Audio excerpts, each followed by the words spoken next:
Silakan duduk Bapak Ibu, saudara-saudara yang dikasihi oleh Tuhan Yesus Kristus. Shalom. Ya, ini yang kedua. Terima kasih buat Tante Julius dan saudara-saudara. Saya datang dari Bandung, dari GBI Pasir Koja. Dan tadi pagi juga saya katakan bahwa di tempat ini saya belajar khotbah. Pertama kali saya khotbah waktu tahun 77, Pak Julius suruh saya khotbah di orang mati Bapak Ibu. Ya. Orangnya sudah umur 90 tahun, Pak Julius bilang kamu harus hidupkan orang mati itu. Saya takut Bapak Ibu. Baru pertama disuruh hidupin orang mati lagi ya. Saya datang ke yang punya rumah, keluarganya saya tanya, apa mau dihidupkan? Jangan Pak, sudah tua. Wah saya senang, jadi saya langsung khotbah dengan semangat. Ya, Bapak Ibu Saudara sekalian, tema kita pada pagi hari ini atau barangkali saudara mempunyai tema mingguan, saya di gereja juga tema mingguan di gereja kami dan di saudara di sini dengan judul atau temanya adalah kuasa Allah dalam penginjilan. Karena itu sesuai dengan ayatnya saya mau bacakan di dalam, saudara boleh buka Alkitabnya di dalam kitab Roma pasal 1, 16 dan 17. Ya. Kuasa Allah dalam penginjilan. Mari Bapak Ibu, Saudara, kita lihat ayat ini. Saya membacakan ayat yang 16. Bapak Ibu, Saudara-saudara, kita baca ayat 17, ya. Roma pasal 1 ayat 16 saya baca dulu, nanti Bapak Ibu baca sama-sama ayat 17-nya ya. Sebab aku mempunyai keyakinan yang kokoh dalam Injil. Karena Injil adalah kekuatan Allah yang menyelamatkan setiap orang yang percaya. Pertama-tama orang Yahudi tetapi juga orang Yunani. Sama-sama 17. Yang bertolak dari iman dan memimpin kepada iman.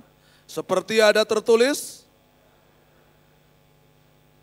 ketika saya sekolah di Australia, ada hampir 3 tahun saya sekolah di sana. Lalu karena sekolah itu campur antara teologi dengan beberapa pelajaran sekuler, tiba-tiba ada teman saya satu kelas dari jurusan matematik kalau nggak salah, ya. Dia bilang begini, saudara, percuma. Apa itu Kristen? Ya, dia bilang, Kristen itu tidak menyelamatkan. Saya percaya ketika saya mati selesai. Coba buktikan bahwa Allah itu ada di sini. Lalu saya bertanya kepada dia, apa yang mesti saya buktikan? Buktikan bahwa Allah ada. Caranya, dia sediakan meja, saudara. Itu di kantin kita bicara. Lalu kemudian dia bilang, saya pengen tahu kalau memang Allah itu hidup, Yesusmu itu hidup. Kalau meja ini nanti saya bawa kemari kosong, pasti ada makanannya. Berani gak kamu? Saya gak ragu-ragu saudara.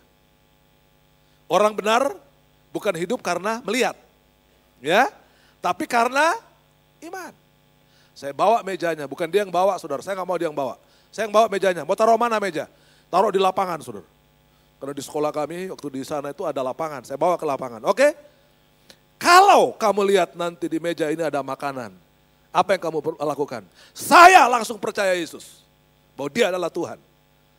Saya bawa ke tengah lapangan saudara, saya nggak punya keraguan sedikit pun, bahwa Yesus itu hidup, amin?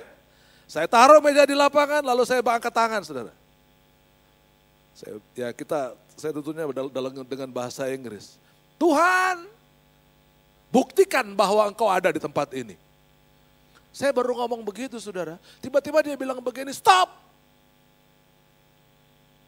Kenapa saya disuruh berhenti? Saya bilang, why did you say stop? Saya bilang gitu, soalnya dia bilang begini, saya sekarang sudah lihat makanan di meja ini. Saya nggak lihat saudara, dia lihat. Itu makanannya sangat banyak. Saya percaya Allahmu hidup. Langsung saya diminta sama dia, saya bilang gini, kamu harus percaya dia adalah Tuhan dan Juru Selamat. Dia bilang, sekarang ini saya percaya dia hidup. Sambil dia teriak-teriak, saudara. Lalu saya bilangin, apa kamu mau saya doakan supaya kamu mati sekalian? Wah, tambah takut, saudara. Langsung dia bilang, sekarang saya mau bertobat, sekarang saya mau percaya Yesus. Selesai itu saya peluk dia, saya bilang, hari ini kamu harus percaya bahwa Yesus hidup. Iya, dia teriak-teriak, saudara. Dia kasih tahu temannya, makanannya ada. Padahal saya sendiri gak lihat. Tapi dia lihat. Dan sejak hari itu, dia menjadi teman yang akrab. Sampai saya waktu mau pulang, dia pengen ikut, Bapak Ibu, saudara sekalian. Jadi Yesus itu hidup. Dia ada di dalam saudara. Kecuali saudara takut. Kecuali saudara ragu-ragu. Ya, karena Injil adalah apa?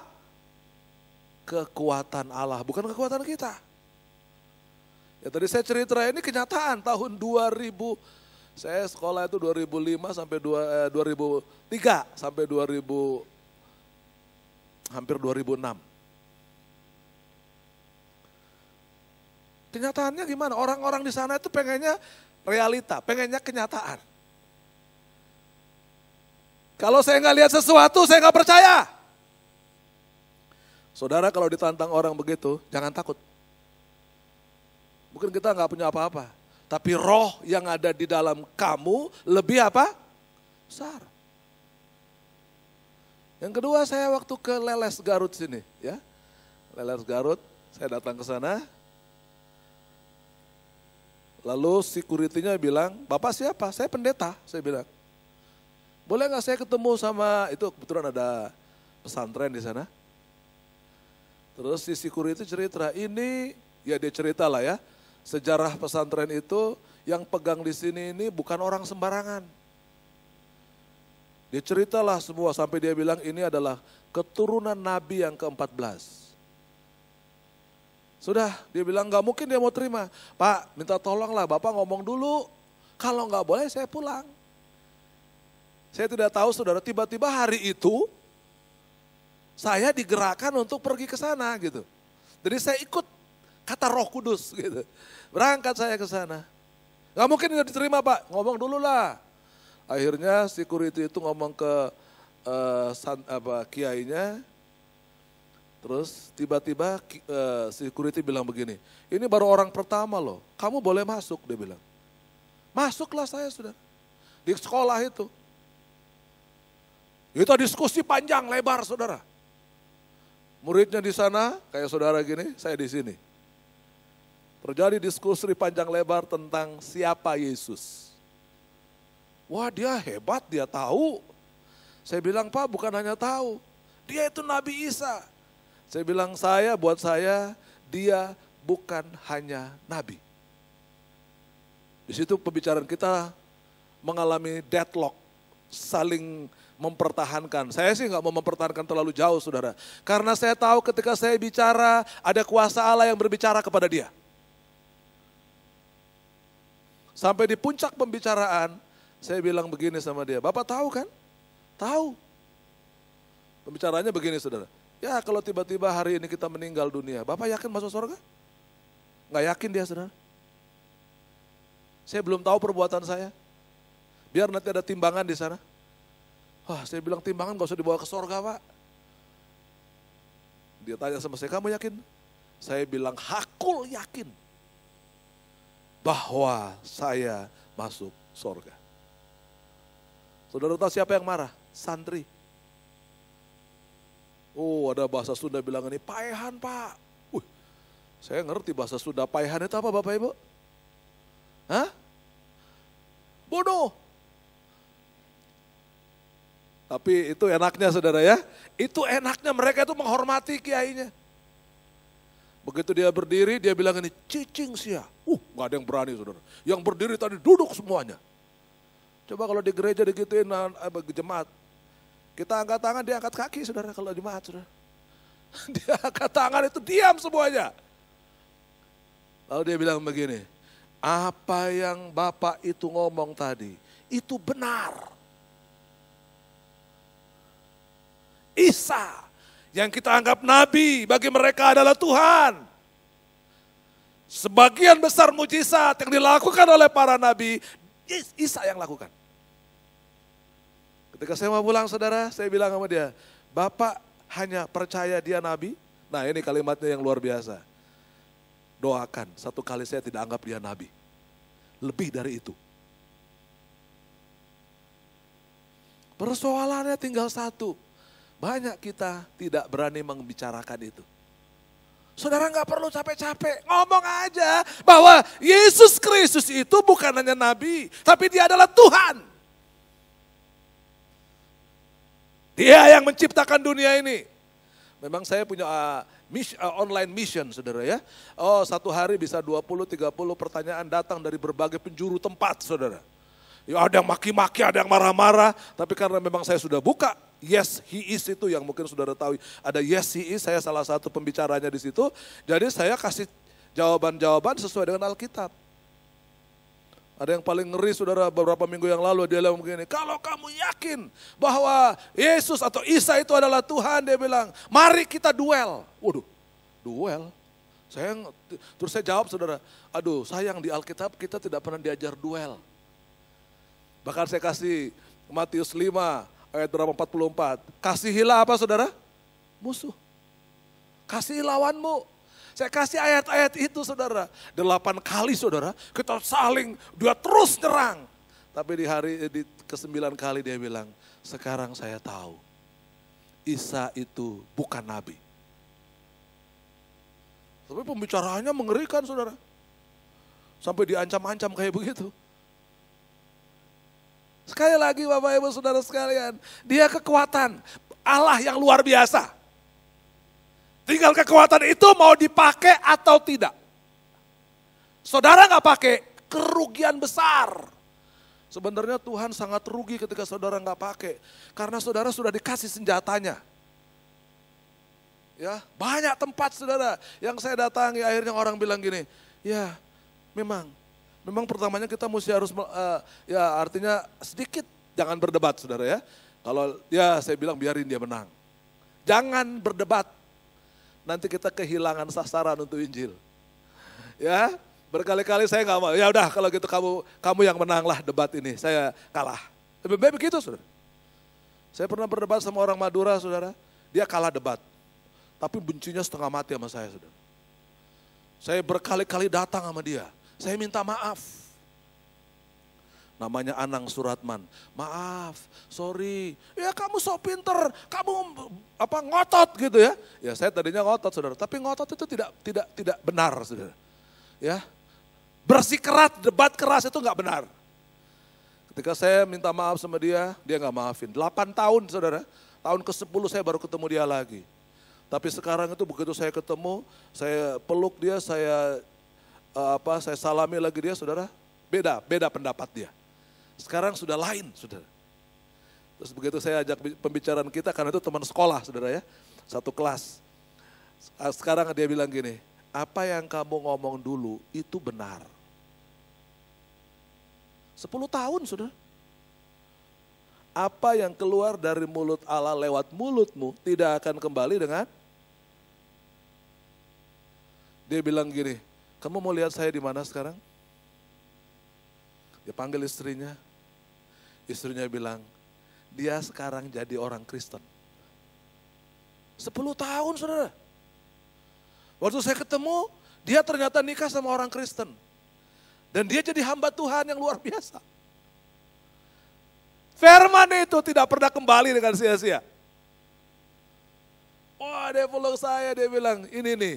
Dia bilang sama istrinya, nih teman saya inilah yang membuat saya percaya kepada Yesus. Padahal dia benci saya lama sekali. Tapi ketika firman itu keluar dari mulut saudara, ini berkali ada lebih dari 100-200 orang.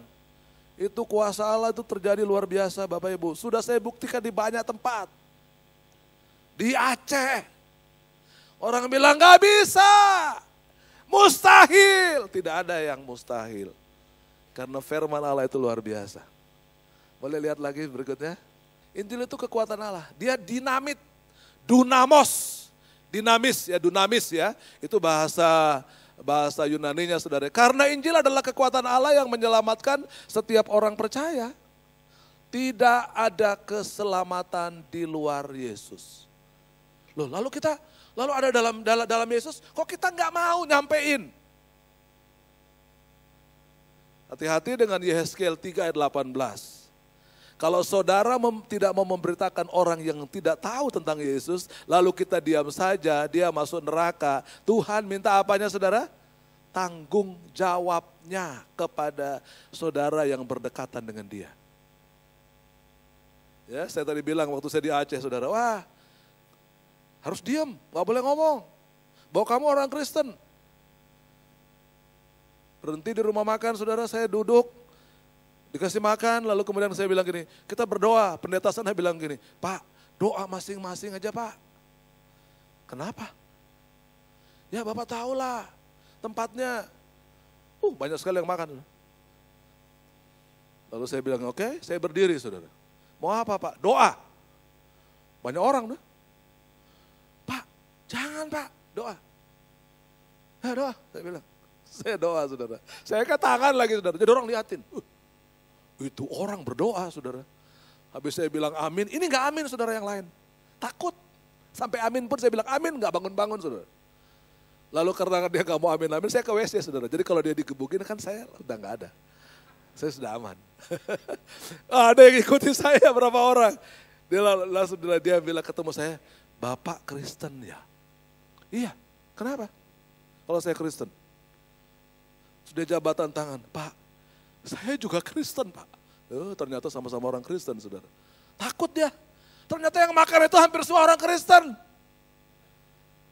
Tapi yang gak mau berdoa. Saudara tahu waktu makan ya, waktu mau makan itu baru mereka bilang berdoa dalam hati tapi sambil buka matanya gitu saudara. Kalau makan aja kita gak berani menyatakan bahwa saya Kristen. Apalagi ngomong bahwa Yesus Tuhan dan Juru Selamat. Omong kosong kita berani. Omong kosong kita berani. Ternyata yang makan hampir semua orang Kristen. Iya Pak, betul Pak. Saya itu takut sekali Pak. Orang yang takut mati, cepat mati saudara. Saya nggak takut mati, nggak mati-mati tuh. Berkali-kali saya ditangkap saudara. Berkali-kali, bukan satu kali. Bunuh. Enggak tuh sampai hari ini. Saya harap saya keluar dari Tasik hari ini masih hidup saudara. Benar. Karena saya yakin sekali, ini itu bukan kekuatan manusia. Injil itu bukan kekuatan pendeta. Injil itu bukan kekuatan gereja. Injil itu kekuatan Allah. Tadi pagi saya cerita, istri saya saudara, dokter bilang kanker rahim. Dan kalau mau hidup, dia harus dikeluarkan semuanya dari dalam tubuhnya ini harus dikeluarin, lalu kemudian dikasih kateter. Jadi buang air semuanya itu lewat selang, saudara. Lalu saya bilang, kalau begitu istri saya buang air apa segala macam harus bawa kantong dong. Iya. Masa istri pendeta datang ke gereja bukan bawa berkat, bawa kotoran, saya bilang gitu kan. Saya bilang sama dokternya, dokter Adrian ya karena teman. Dokter, saya bilang Adrian, dia udah operasi, saudara, dia masuk jam 10 sampai jam 7 malam itu nggak selesai operasi. Lalu dia panggil saya, Yan, sorry, kenapa? Nggak bisa. Loh, kamu kan dokter, saya kan bukan dokter, bagaimana sih? Akhirnya saya bilang, ya udah tutup lagi. Biarpun berantakan, ya biarin, udah kamu tutup lagi, jangan ditarik keluar lagi semua ya. Ya perbaiki saudara, udah. Saya pulang. Saya bawa ke Singapura saudara. Sampai di Singapura di Mount Elizabeth atau Glen Eagle, saya lupa itu saudara ya. Sampai di sana ketemu dengan profesor dokter Charles Lim, titelnya banyak sekali. Saya sudah tanya sama orang-orang sana, kalau kamu ngomong sekian jam biayanya sekian. Jadi saya rasa waktu itu saya bawa uang 70 juta gitu saudara. Tambah kartu saya bawa. Ya memang duitnya cuma segitu jadi saya bawa. Nanti kalau dia minta saya kasih kartunya aja. Saya lihat di situ tuh ada gesekan. Ya udah. Saudara tahu hampir 3 jam saudara. Aduh sudah lebih nih. Udah jebol nih pasti saya sudah nggak punya duit nih. Kalau dia minta 1 jam 25 juta atau katakan 20 juta udah nggak punya duit nih. Dokternya tanya, kamu siapa? Apa pekerjaanmu? Saya bilang, saya pendeta dokter. Oh kebetulan dia bilang. Sudah kita diskusi soal nama Allah saudara. Saya jelaskan dari bahasa Ibraninya, bahasa Yunaninya, saya jelaskan semuanya. Setelah saya jelaskan, hampir sama dengan istri saya mau keluar. Jadi jamnya sama. Lalu saya sebenarnya nggak konsentrasi soal menjelaskan. Yang saya konsentrasi uang. Gimana nanti kalau saya nggak bisa pulang? Bagaimana nih nanti nih? Lalu begitu saya tanya biayanya, dia bilang begini, kamu ngomong sama saya berapa jam? Udah hampir 3 jam. Kalau kamu ngomong sama saya 3 jam, saya harus bayar kamu juga 3 jam. Lantas dokter, kalau istri kamu saya bilang gak usah bayar karena saya bicara kamu sama kamu harus saya bayar, berarti kan kita impas. Berarti dokter, masih bodoh lagi saya. Tidak usah bayar, langsung saya loncat saudara. Berarti saya bawa uang 60 juta, kembali bawa uang berapa saudara? Lebih dari 60 juta. Karena dia kasih saya hadiah. Bawa anak nih saya ini. Kan dia karena dokter ginekolog saudara, jadi dia ada mainan yang harganya mahal di situ.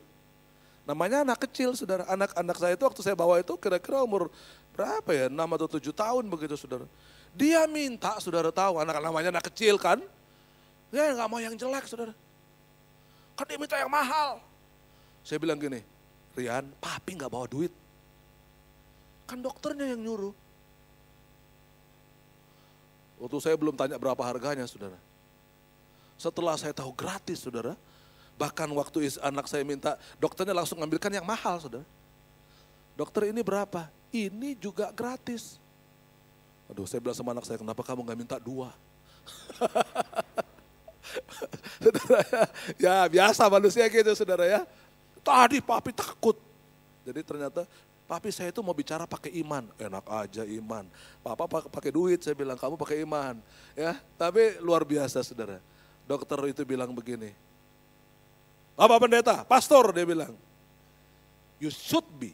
Dia bilang seharusnya istri kamu gak usah dibedah di Indonesia. Seharusnya biarkan saja. Karena gak ada apa-apa. Terus saya tanya, dia udah ada apa-apa? Nggak ada apa-apa, pulang aja. Udah dikasih duit, saudara, dikasih mainan, dikasih macam-macam. Ya, ternyata Tuhan kita luar biasa. Ketika saya bicara firman, ternyata itu juga nilainya uang. Kamu adalah orang Indonesia pertama yang saya suruh pulang, tidak perlu bayar. Kenapa, saudara? Kan istri sakit bicaranya soal sakit dong. Tapi istri sakit pun kalau saudara bicara firman, yang bekerja Tuhan saudara. Amin. Dan berkali-kali saya dapat itu saudara. Saya masih kurang yakin saudara. Saya bawa ke Australia lagi. Di sana itu namanya Dr. David, dokter termahal di Australia. Ketika saya sampai di sana, di Adelaide itu saudara. Terus begitu saya mau masuk periksa, terus ada Dr. Arto namanya, orang Surabaya. Asistennya Dr. Arto, saudara. Dr. Arto bilang gini, Yan, karena saya sekolah di sana. Mau apa? Mau periksa istri. Gila kamu, ini dokter ini mahal banget, dia bilang. Terus, jangan masuk. Saya yang masuk aja. Mana hasilnya di Australia, di Singapura, mana hasilnya di Indonesia. Saya kasih semua datanya. Lalu dia konsultasi sama dokter. Habis konsultasi saudara, apa saya bayar? Tidak. Dokter Arto bilang begini, kamu berapa hari di sini? Seminggu. Bisa nggak 2 minggu? Terus gimana? Ikut di Pulau Victoria.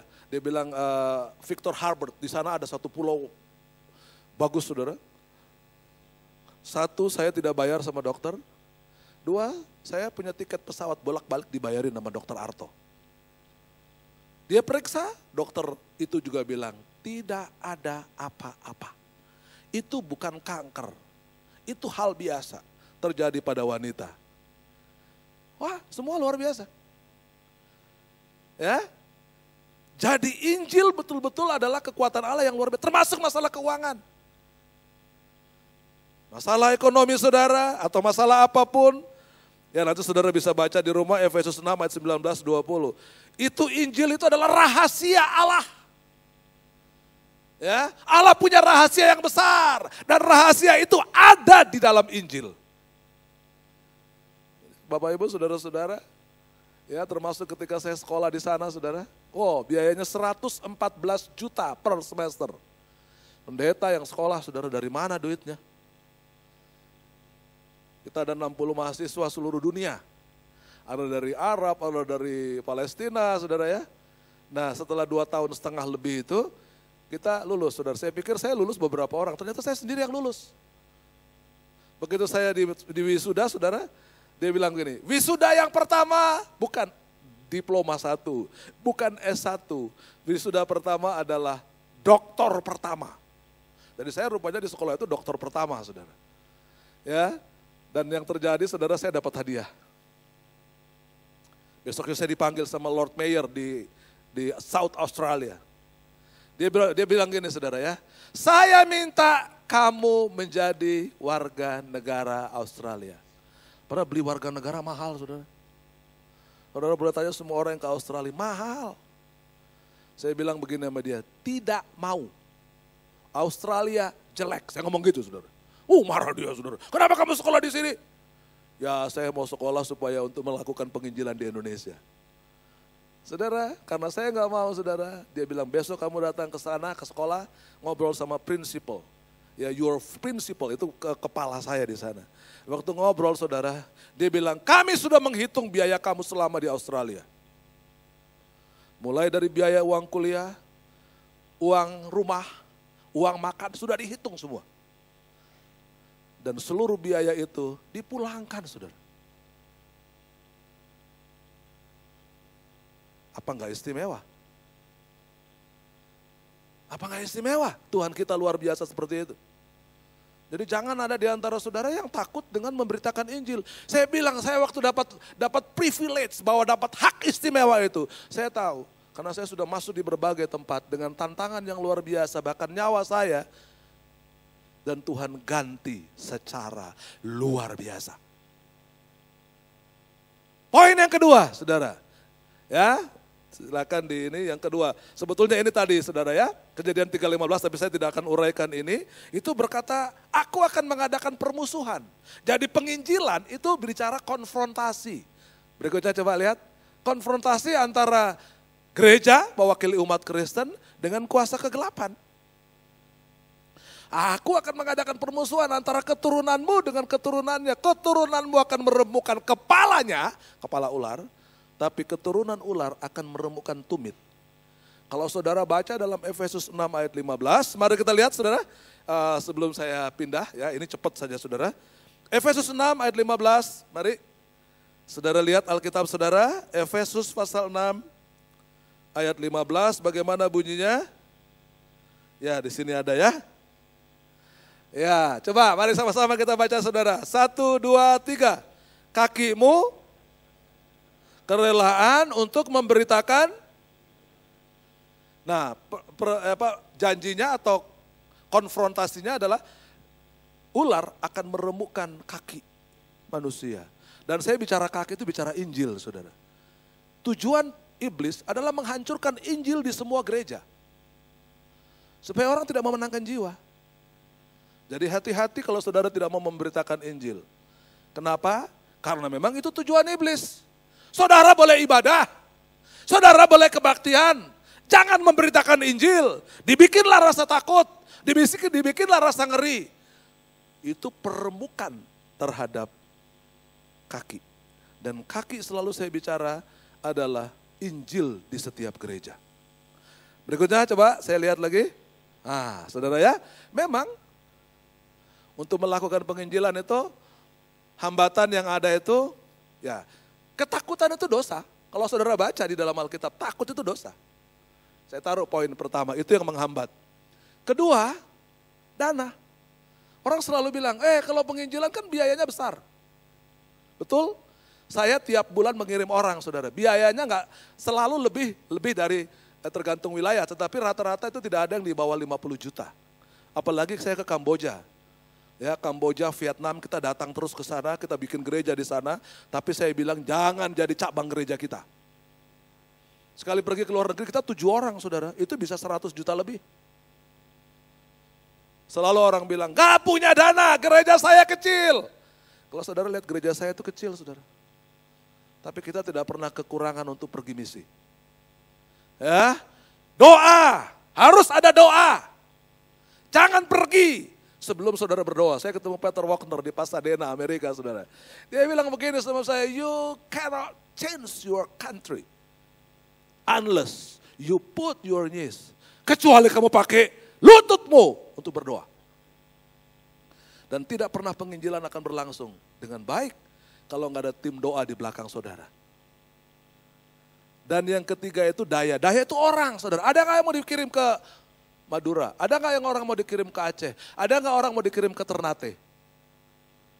Sedikit. Oh, jemaat saya itu penginjilan semua saudara. Tapi kalau disuruh ke Singapura, mau penginjilan di sana saudara. Gereja biayai tapi penginjilannya di Singapura, mau semua saudara.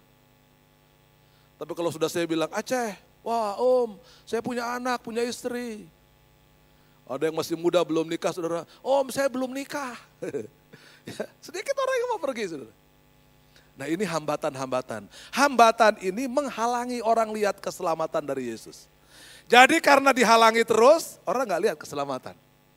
Berikutnya, nah ini harus dijebol dulu saudara. Gereja harus mau menjebol itu. Saya bilang sama bendahara, saya jangan dikasih gaji ya. Maksudnya jangan dikasih gaji itu, jangan dikasih sebelum dipotong perpuluhan saudara ya. Jadi saya bilang gini, saya nggak sampai hari ini saya saudara menggembalakan di gereja saya ini, saya nggak tahu saya dapat berapa. Memang aneh juga, ya saya nggak tahu saudara mau berapa puluh juta atau berapa juta, biarin aja. Itu bendahara yang tahu. Jadi saya nggak pernah urusan dengan duit, nggak pernah. Ya, tapi minggu lalu Desember kita waktu cek itu saudara ya. Cek, saya tahu baru tahu uang kita ada di gereja itu pada bulan Desember kemarin. Misi tiap bulan minimal 2 kali, tiap bulan. Biayanya besar. Besar. Tapi kemarin saya lihat saudara di dalam ini, ada berapa miliar saudara. Semakin banyak kita memenangkan jiwa, tabungan saudara semakin bertambah banyak. Kita kirim tiap bulan. Bulan ini kita berangkat ke NTT saudara. Tentu saya tidak berangkat di kota-kota besar. Tidak pernah di kota besar. Kami buka di hutan. Gak ada saingan saudara. Siapa yang mau saingi di hutan? Kalau ada tempat, ada Pak Rubin atau ada Pak Julius, saya gak mau buka di sana saudara. Gak mau masuk saudara. Mungkin mereka di kota, saya di hutan saudara. Istri saya yang pegang di hutan belantara itu.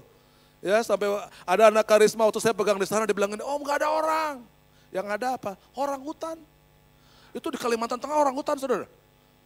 Ya, dari waktu mereka mau berangkat saudara, saya ajar mereka apa saudara? Naik pohon. Kenapa saya suruh belajar naik pohon? Supaya bicara sama orang hutan. Ya siapa tahu orang hutannya bertobat. Karena dalam Alkitab dia bilang, pergilah. Itu Matius ya. Kalau saudara baca dalam kitab Markus dia bilang, beritakanlah Injil kepada segala apa? Bukan orang loh dibilang, makhluk. Coba baca di Markus. Coba kita lihat dulu Markus saudara ya. Sebelum kita pindah, coba sedikit lagi coba ya. Markus pasal 16. Iya ya. Jadi kalau saya bilang begitu, saudara jangan kaget loh. Bagaimana ini ya? Ayat 15, lihat coba. Ya, coba saudara, sama-sama kita baca. 1, 2, 3. Lalu ia berkata kepada mereka, beritakanlah Injil kepada orang hutan, makhluk bukan? Makhluk. Lalu ada anak karisma yang sudah lulus ya, namanya Pak Daud di sana, saya taruh. Lalu dia bilang gini, hei orang hutan, Alkitab mengatakan bertobatlah kamu. Saudara tahu, memang orang hutannya nggak bertobat. Tapi ketika orang hutannya kembali ke hutan, saudara, orang hutan di gunung turun semua. Saya bilang pasti yang memberitakan, yang suruh turun dia itu orang hutan, saudara. Sekarang paling tidak 200 jiwa. Saudara. Itu bahkan kemarin namanya di hutan begitu, saudara. Orang tuanya sedikit, anaknya banyak banget. Saudara tahu kalau di hutan, orang tua itu di sana rata-rata punya anak itu saudara ya, itu 14. Saya bilang bagaimana dikasih makan ya? 14 saudara. Jadi satu keluarga turun, satu jemaat itu saudara. Aduh banyak banget turun saudara. Ya itu jalan 2 hari saudara. Ya baru sampai di namanya Tumbang Beban. Dia dari gunung turun saudara, itu jalan 2 hari baru ibadah. Sampai saya pertama kali datang ke sana saudara, saya sudah naik perahu. Jadi kenapa kita datang ke tempat itu? Karena tahun 2004 waktu kita kirim misi ke sana, itu tim kami tenggelam semua saudara. Memang yang meninggal 1. Tim kami waktu pulang itu tenggelam dan meninggal 1 orang. Jadi saya bilang kita berangkat terus. Yang punya anak itu bilang begini, Om, anak saya sudah meninggal. Saya minta Om, jangan berhenti pelayanan di sana. Jadi kita teruskan. Pengusaha saudara, waduh pengusaha lagi sukses. Dia tolong semua yang 18 orang, kita ada 19 orang ya. Memang waktu pergi pertama itu, memang kita ada beberapa gereja. Saudara tahu dia tolong hampir semua gak bisa berenang di sungai Katingan itu saudara. Ya dia tolong satu-satu, ketika dia menolong orang terakhir, dia gak kuat dan dia tenggelam, meninggal dunia. Tapi orang tuanya bilang, Yan, ingat, anak tante sudah dipanggil Tuhan. Saya tidak mau GBI Pasir Koja, tidak pelayanan di tempat itu. Kita buka sekarang banyak sekali di pinggir-pinggir sungai itu saudara. Dan istri saya yang memimpin. Jadi kalau istri saya pergi, saya juga ketakutan saudara. Kenapa? Karena dia naik perahu kecil saudara. Saya aja pernah ke sana, itu riam-riamnya saudara. Yang namanya air mutar itu, mengerikan sekali. Dia bilang sama saya, tapi saya gak bisa berenang. Gak apa-apalah, pokoknya saya percaya Tuhan akan tolong kamu. Jangan ada halangan. Ya berikutnya coba. Nah Injil itu adalah sesuatu yang menyelamatkan. Soterian, ya Kisah 4 ayat 12. Tidak ada keselamatan di luar, gak ada. Di bawah kolong ini tidak ada nama lain yang diberikan kepada manusia yang olehnya kita dapat diselamatkan. Kecuali di dalam Yesus. Loh sekarang yang punya itu kita. Ya, di situ dikatakan dalam Matius 28 ayat 18-19, Yesus mendekati mereka dan berkata, kepadaku telah diberikan kuasa di sorga dan di bumi. Ini membuat beberapa orang bertobat saudara. Pendeta Akmal Sani, kalau saudara tahu orang Padang, Ibu Fausiah orang Makassar, dia tidak diinjili, tapi ketika dia baca ayat ini, dia bilang kalau ada orang berkuasa di sorga dan di bumi, itu bukan manusia. Itu pasti Tuhan. Langsung dia bertobat dan terima Yesus. Jadi sebenarnya kuasa itu ada pada saudara. Tinggal saudara mau gak nyampein. Ya seperti saya bilang tadi ketika saya di Aceh. Saya datang di pinggir jalan minum. Habis minum saya tanya, ibu orang mana? Oh, ibu ini orang Timor Pak, sudah 40 tahun di sini. Bapak siapa? Saya pendeta Bu. Langsung dia kaget. Pendeta? Begitu saya bilang pendeta, dia tunjukkan air mata saudara. Pak, saya ini Kristen dulu. Anak saya meninggal waktu tsunami 2 orang karena pemain musik. Meninggal karena itu tsunami kan dari laut saudara, dari pelabuhan. Dia bilang, Bapak pendeta di mana tinggal? Saya bikin pelatihan Injil saya bilang. Ikut dia saudara. Hari pertama dia bawa 1 temannya. Hari kedua dia bawa 2 atau 3 orang. Sampai dia bawa 7 orang. Dan semuanya bertobat dan terima Yesus. Kali lagi persoalannya, penghalang Injil yang pertama itu bukan pemerintah Republik Indonesia. Penghalang Injil bukan orang-orang yang barangkali gak suka sama orang Kristen. Penghalang Injil bukan masjid, bukan pesantren, bukan kiai. Penghalang Injil adalah diri kita sendiri. Kalau saudara gak mau reformasi diri sendiri, gak akan berani. Sama tetangga juga gak berani, sama keluarga apalagi. Ya pembantu saya saudara orang Sunda, kita tidak pernah injili dia. Tapi saya bilang sama istri saya, ya dari soal makanan, ibu-ibu kan biasanya kalau soal makanan itu ketat sekali Bapak Ibu. Wah kalau sudah soal makanan suruh jagalah istri kita aman dan damai itu semua. Tapi saya bilang sama istri saya bilang sama pembantu ini, semua makanan yang ada di dalam kulkas boleh kamu habiskan. Saya takut Pak, jangan. Yang saya punya boleh, yang kamu gak boleh masuk kamar. Tapi memang dia melakukan apa yang saya perintah. Saudara. Saya setiap pulang baru 2 hari, habis saudara. Wah, dia bilang, kan saya melakukan Bapak punya perintah. Oh ya benar, saya bilang. Tapi sampai detik ini, sampai tadi malam sebelum kemarin saudara. Dia bilang, saya doakan Pak, saya doakan biar Tuhan memberkati. Kita suka datang ke tempatnya. Saya yakin dia sudah bertobat dan terima Yesus. Saya nggak perlu harus setengah mati dengan tindakan teladan kita. Dia udah tahu. Sampai dia bilang begini, Pak saya disuruh keluar dari pekerjaan di sini. Kenapa? Ustadznya suruh keluar dia di situ karena dia tahu saya pendeta. Tapi yang aneh saudara, ketika dia bawa ustadznya ke tempat saya, ustadznya mau bertobat saudara. Ulah indit. Jangan pergi dari sini. Teruskan. Dari tiap bulan saya biasanya titip salamnya buat ustadznya. Saya kasih apa saudara? Kasih sesuatu yang murah-murah. Beliin kaos, beliin apa. Sekarang dia jadi terikat saudara. Tinggal satu yang saya bilang, dia belum menyatakan bahwa dia terima Yesus. Menyelamatkan. Terakhir, tiga. Ayo, nomor 3 berikutnya ya. Ada banyak ayat-ayat di sana, saudara bisa lihat ya, Yohanes 14 ayat 6.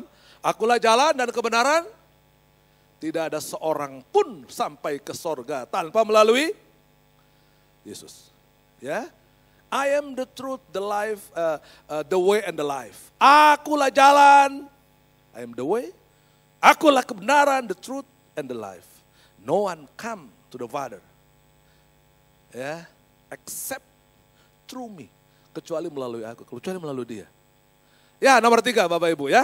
Kalau saudara lihat tadi dalam Roma pasal 1 ayat yang ke-17, ya, di sana dikatakan nyata kebenaran Allah. Ya, nomor 3 ya, ini maksud saya tadi ya. Injil adalah kebenaran.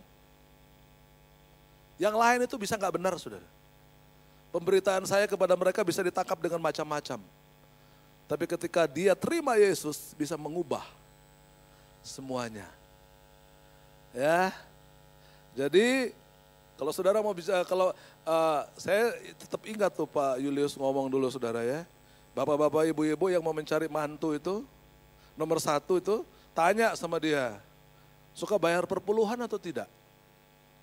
Kalau sang menantu bilang gak bayar perpuluhan, jangan dulu anak saudara suruh pacaran. Ya belum nikah saja sudah susah gitu ya. Tapi apalagi sudah nikah saudara, nanti minta uang itu susah. Tapi kalau dia sudah mau bayar perpuluhan, itu penundukan diri yang paling dasar itu, lihat orang mau bayar perpuluhan gak? Saya tentunya harus mengajar perpuluhan. Pengajaran pertama di gereja saya suruh bawa perpuluhan. Perpuluhan bukan milikmu. Makanya kalimatnya berkata bawalah. Tidak dibilang persembahkanlah. Kalau saudara baca Maleakhi 3 itu dia tidak bilang bawa, dia tidak bilang persembahkanlah, bawa. Karena perpuluhan bukan punya saudara. Nah kebenaran firman Allah akan menuntun saudara. Ya. Bapak, ibu-ibu nggak boleh mengecewakan istri. Istri-istri tidak boleh mengecewakan suami. Orang bilang, kemana ada pendeta dari Belanda bilang, kalau bapak-bapak kecewa dia kemana saudara? Bapak-bapak kalau kecewa dia ke cewek saudara. Istri-istri kalau kecewa kemana? Ke cowok. Tapi kalau suami, istri, hidup dalam kebenaran Tuhan ini, nggak bakalan. Saya ingat saya dulu pertama kerja di Bayer, Jerman, saudara ya. Saya pegang Jawa Barat. Yang paling banyak konsumen itu Tasikmalaya. Sehingga karena saya sebagai manajer seluruh Jawa, saya selalu disuruh datang ke sini, saudara. Saya nggak usah ceritain di hotel mana, saudara. Tapi ya, tidak bersih-bersih amat kota Tasikmalaya ini dari orang-orang yang gak benar. Jam 12 ada yang ketuk pintu saya, dia bilang, Pak, Bapak butuh selimut. Punya? Ada selimut. Ya, itu saya bilang selimut. Pak, bukan itu Pak maksud saya. Maksudnya apa? Ya, sambil genit-genit, saya tendang dia suruh pergi. Jujur tidak perlu di depan istri kan. Banyak suami jujur di depan istri, saudara. Tapi begitu di luar istrinya pergi, jauh dari istri, dia bisa berbuat yang gak benar. Tapi kalau kebenaran Allah ada dalam hidup saudara, gak bakalan. Gak bakalan, saudara. Ya, jadi jangan mengecewakan suami. Kalau istri mengecewakan suami, dia kemana saudara? Cewek.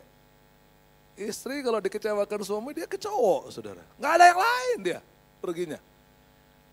Tapi kalau dengan kebenaran Allah ini luar biasa. Ya, hidup dengan firman. Itu sebabnya saya bilang sama anak, jangan keluar rumah. Jangan makan pagi sebelum baca firman. Kalau saudara baca buku, katakanlah seperti Bethel News begini, saudara akan bilang, yang membuat siapa ya? Editornya siapa ya? Yang menulis siapa ya? Tapi kalau ini yang menulis siapa saudara? Roh Kudus lewat orang tapi atas ilham Roh Kudus.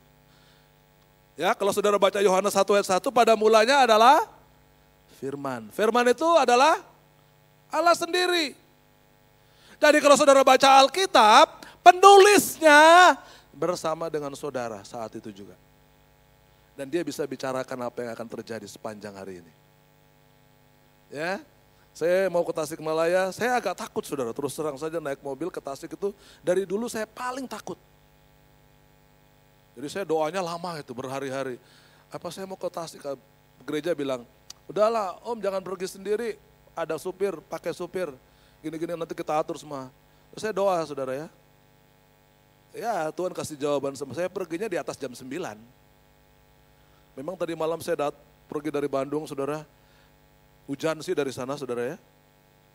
Tapi saya senang sekali lihat, wah sepi, kecuali di Ranca Ekek saja. Dan saya bilang, nggak seperti biasa-biasanya jalan ke Tasik, biasanya banyak sekali mobil seliweran. Tadi malam nggak ada saudara.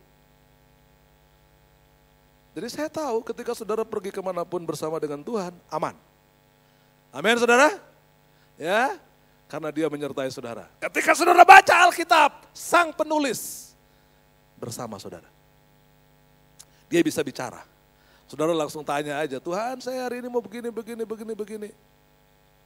Tuhan tolong saudara. Yang terakhir Bapak Ibu Saudara. Saudara lihat di dalam, ini kalau saudara mau melakukan misi ya. Bagaimana gereja bermisi? Kita perlu merencanakan. Perlu beri motivasi kepada jemaat. Saya sedang aktif-aktif sekali hari ini bikin carousel saudara ya. Dan saya bilang gak usah penginjilan keluar, gak usah ke Jawa, gak usah ke Kalimantan, gak usah ke Kamboja, gak usah ke Papua karena kita suka ke sana. Gak usah ke Nusa Tenggara Timur, gak usah ke Ternate, gak usah. Injili orang di sekitar saudara dulu, keluarga dulu, paling dekat. Jadi kita kasih motivasi. Yang kedua perlu ada strategi. Transformasi itu artinya apa Bapak Ibu? Kita mengubah paradigma pikir kita.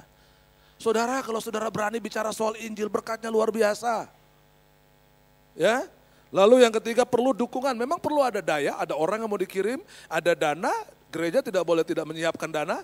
Mau berapapun yang berangkat, gereja harus siapkan dana. Tidak boleh berasal dari yang mau berangkat. Jadi kalau kita sudah mau berangkat begitu saudara, kita mulai buka di gereja. Ini bulan begini berangkat gitu-gitu saudara. Itu nggak nyampe 3-4 hari saudara, dananya sudah sangat banyak. Kalau Anda tidak pergi, biar uangmu yang berangkat. Rame-rame kumpulin dana saudara. Sehingga itu sebabnya setiap Desember kita lihat, kan misi bulan segini kan tinggi sekali. Misi bulan sekian kan tinggi sekali. Totalnya kan harusnya uang gereja habis. Ternyata saudara, berlimpah-limpah. Yang harusnya habis 3-4 miliar, ternyata begitu kita lihat ke sana, uang kita bisa 6-7 miliar.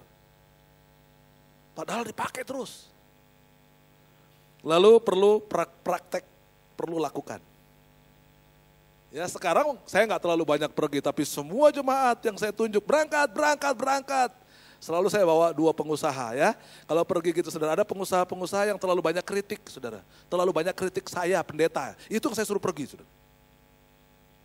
Kamu berangkat ya, Wah om saya kerja gini, mau diberkati tidak?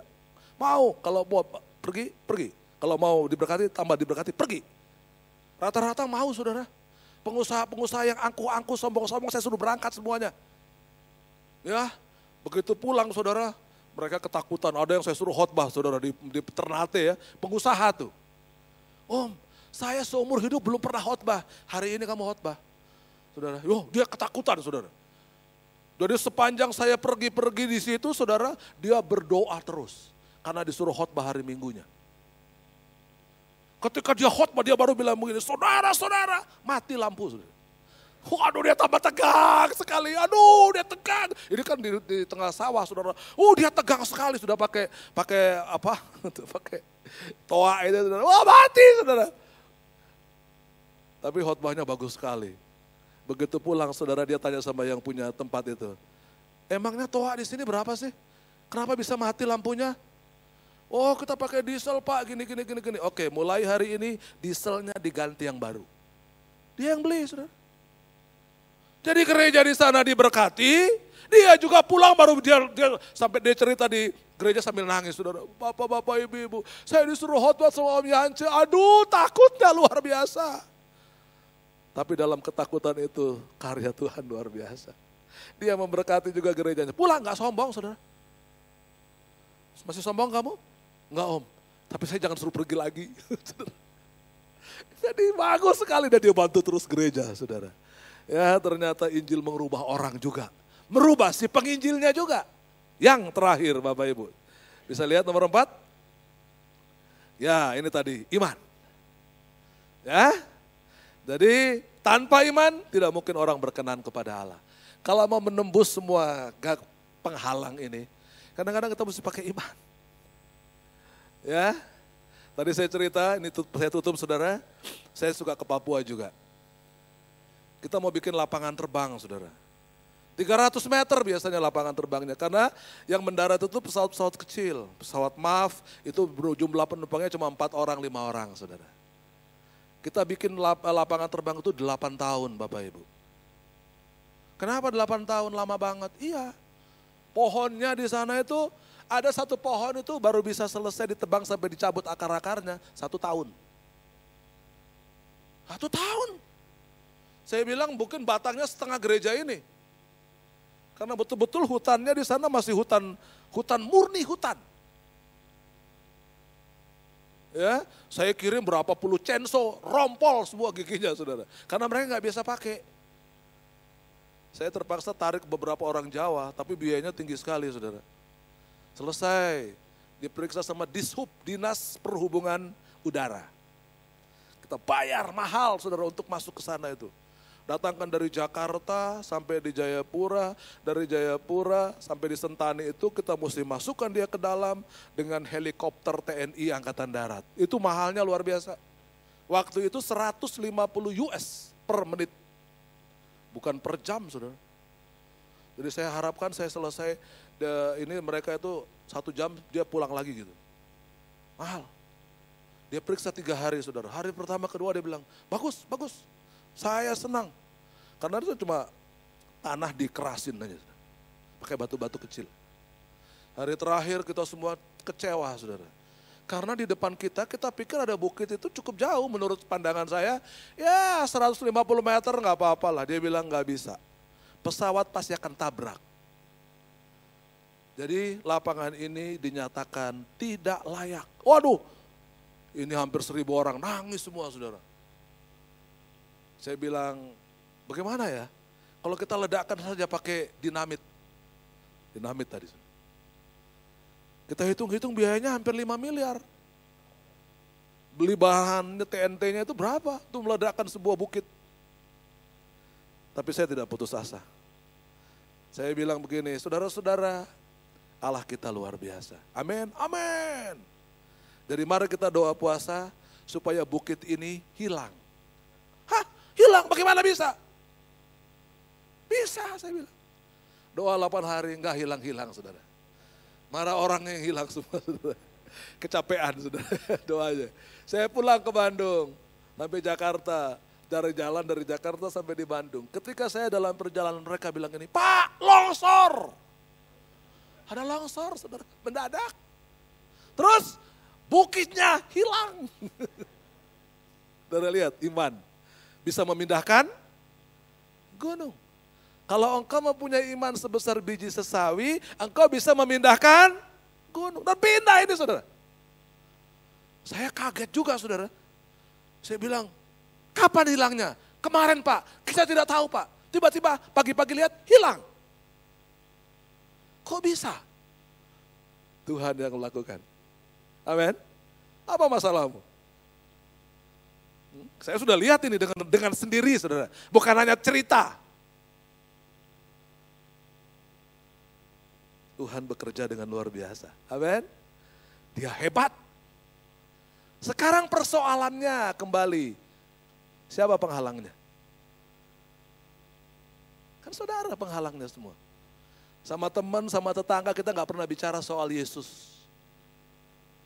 Malu, toleransi. Toleransi bisa menghalangi. Allah disampaikan, diberitakan, saudara. Ajak keluarga kita, nggak usah yang jauh-jauh dulu. Ya. Terakhir, mari kita bangkit berdiri, saudara. Ini berkat misi. Mari kita berdiri sama-sama, kita baca Markus 10 ayat 28, 9 sampai 30 ya. Nah ini saudara ya, kalau saudara lihat ya.